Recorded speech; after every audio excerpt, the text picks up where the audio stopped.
Jordan Hucht with Vision Wealth Partners, and in this video, we'll walk through an introduction to Spousal Lifetime Access Trusts.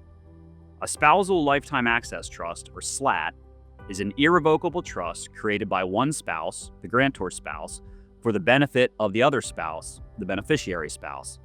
If a SLAT is properly structured and administered, a couple can retain access to the assets in the SLAT while taking advantage of potential estate tax savings offered by the SLAT. Let's talk about why someone would use a SLAT. SLATs are a mechanism to utilize the grantor spouse's estate and gift tax exemption, remove future growth from the taxable estate of both spouses, and potentially provide liquidity during life and after death of the grantor spouse, all while retaining access to assets in the SLAT. Now, how do SLATs work?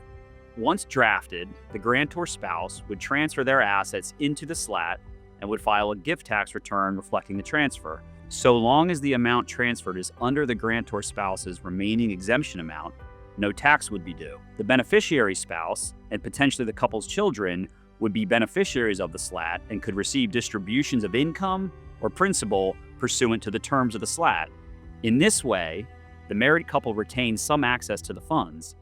Depending on the terms of the SLAT, the beneficiary spouse may serve as trustee, either alone or with an independent trustee. On the income tax side, SLATs are typically grantor trusts, meaning that all income generated by the SLAT would be taxable to the grantor spouse.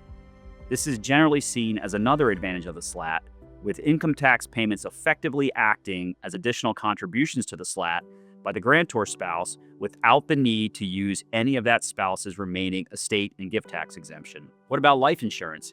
Can SLATs own life insurance policies? Yes. In fact, many irrevocable life insurance trusts, or ILITs, actually are SLATs because the non-grantor spouse is often a beneficiary of an ILIT. During the grantor spouse's lifetime, the trustee may be given the power to access the cash value of the policy and distribute income and principal to the beneficiary spouse or the couple's descendants. As with any estate planning strategy, there are also downsides of using a SLAT. For example, because a SLAT is a complex document, a qualified attorney will be necessary to help advise, draft, and implement one. There will be costs associated with drafting the SLAT, and there may also be costs associated with the transfer of assets to the SLAT, particularly if those assets are closely held business interests or other non-liquid items. Because the beneficiary spouse is the conduit for the couple's access to the assets in a SLAT, that access can be lost in the event of the death or divorce from the beneficiary spouse. If the beneficiary spouse dies, the grantor spouse's access to the funds is generally lost, though there are potential strategies to consider in such a situation, but we'll avoid those details for this video. It is possible that a married couple with sufficient assets could each execute a SLAT. Proper planning on that strategy is essential, however, because the IRS may seek to unwind both trusts where they are deemed to be too similar in time and content. Assets in a SLAT will not receive a step-up in income tax basis upon the death of the grantor spouse.